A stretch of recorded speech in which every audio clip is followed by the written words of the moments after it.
안녕하세요. 알찬 튜브 문장수입니다. 기독교인이면 꼭 가보고 싶은 예수 그리스도의 고향이자 태어나 성장하고 복음을 선포하신 성지, 유다 광야까지 안승태 요셉 신부님과 여러분을 모시겠습니다. 감사합니다. 는 이제 예수님을 사랑하는 마음으로 작은 공동체를 이뤄 그리스도께 향한 신앙의 향기가 피어나는 거룩한 땅을 순례합니다. 순례를 떠나는 동기와 이유는 서로 달라도 도달하고자 하는 목표는 바로 하느님입니다. 순례의 동반자는 예수 그리스도이십니다. 우리 마음 한가운데에 그분의 빈자리를 마련해 놓고 함께 순례 여행을 떠났으면 합니다. 이스라엘 유다 광야. 2000년 전 세례자 요한이 하늘나라를 선포한 곳입니다. 예수님이 40일 동안 사탄에게 유혹을 받으셨다는 광야, 황량한 사막과 돌산뿐인 척박한 이 땅의 생명이라곤 아무것도 없을 것 같습니다. 중동 지역의 사막은 일반적으로 모래 사막을 상상하지만 유대 광야는 대부분 억척스러운 바위만으로 가득한 바위 사막이 대부분입니다. 아주 거친 바위 사막의 구름뿐이나 보이는 산지는 무척 높고 초목이 거의 없는 황무지 같아 보입니다. 광야 유다 산지의 동쪽 경계는 경사가 급경사를 이루어 사이가 되고 서쪽 경계는 분명치 않고 북쪽 경계는 요단 계곡으로 이어지는 베냐민 산지의 동쪽 경사지가 되고 있으며 남쪽 경계는 북부 네게브와 만나는 지역이 됩니다. 유다 산지에서 사해까지의 거리는 20에서 25km 밖에 되지 않지만 두 지역의 높이 차이는 1200m나 되고 있습니다. 이런 급경사는 점진적이기보다 여러 개의 단층을 거쳐 내려오고 있어 평균 높이가 300m 이상 되는 단층이 5개나 존재하고 있습니다. 유다 광야의 사막 환경은 우선 적은 강우량으로 연간 100mm 정도밖에 되지 않습니다. 그러나 메마른 땅에서도 초록은 살아 피어나며 절망 속에 희망이 있듯이 광야에서도 꽃은 피어납니다.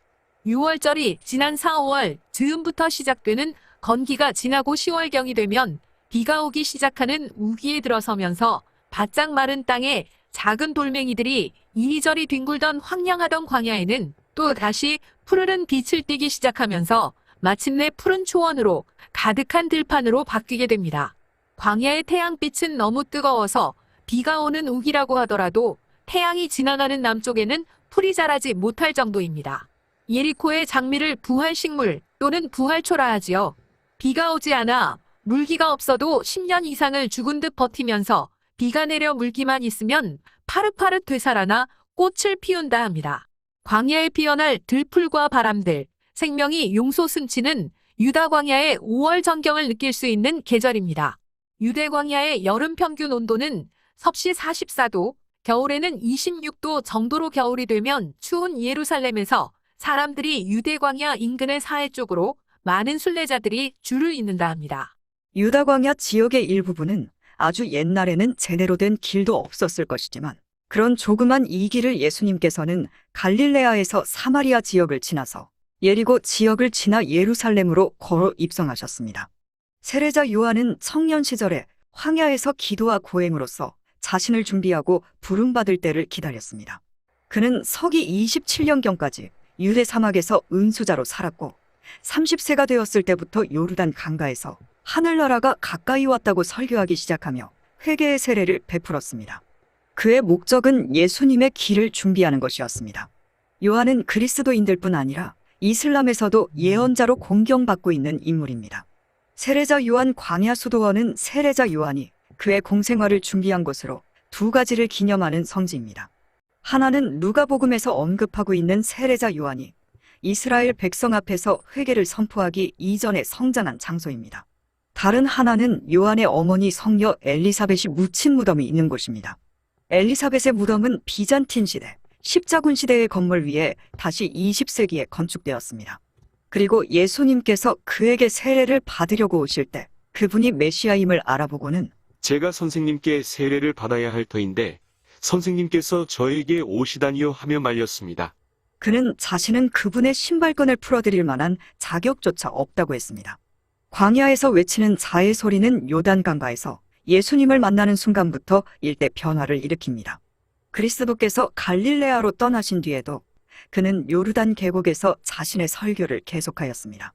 유다 광야는 예수님께서 요한에게서 세례를 받으신 후 광야로 가셔서 40일간의 탄식과 기도를 행하면서 사탄으로부터 유혹을 받으신 것입니다.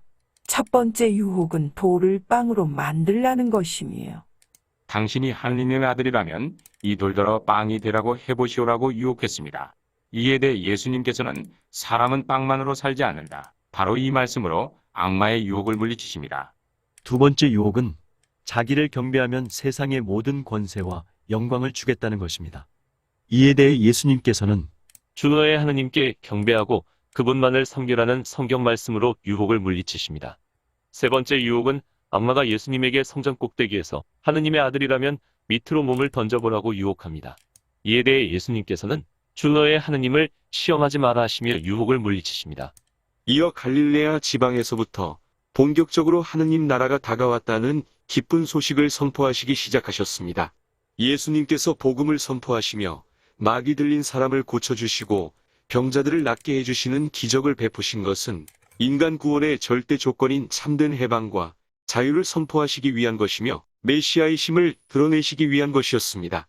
유다 광야는 지질적인 영향으로 토양은 물이 잘 흡수되고 쉽게 건조해지는 지역으로 역사적으로 정착지가 형성되지 못하였습니다.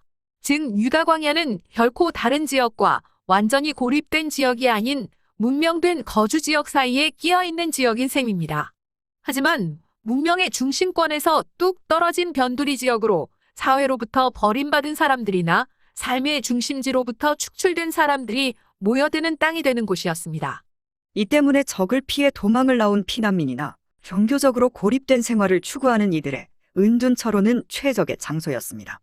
다윗도 사울의 시기와 미움을 피해 엔게디 광야로 도망갔으며 신약시대 헤롯은 그를 대항하는 유대인들이 반란을 일으킬 때에 대비해 이 광야의 마사다와 헤로디온 같은 도피성을 높은 산 위에 지었습니다.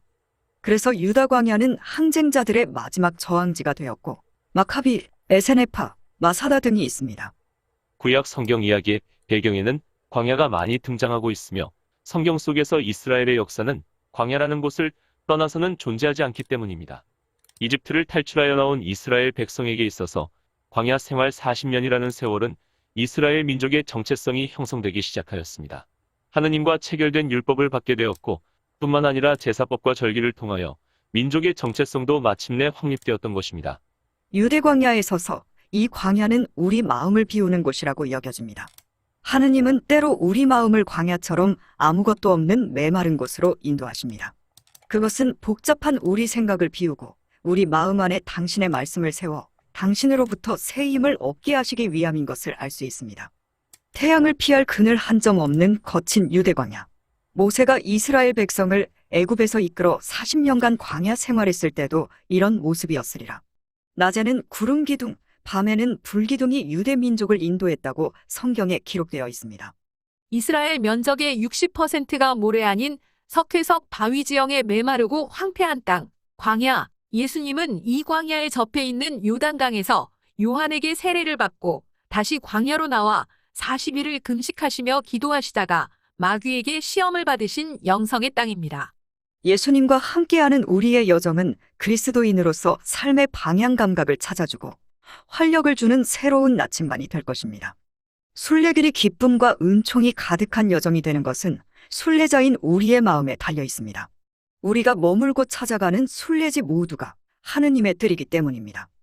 유다 광야에서의 순례를 마치고 마음과 머릿속에 맴도는 잡다한 생각들을 정리하며 이곳 광야에 훌을 벗어던지고 다음의 순례 일정을 위해 숙소인 라마다 호텔로 향합니다. 끝까지 경청해 주셔서 감사합니다. 여러분을 그리스도인의 성지 이스라엘의 유다 광야까지 함께 모시는 중에 조금이나마 은총을 받으셨나요?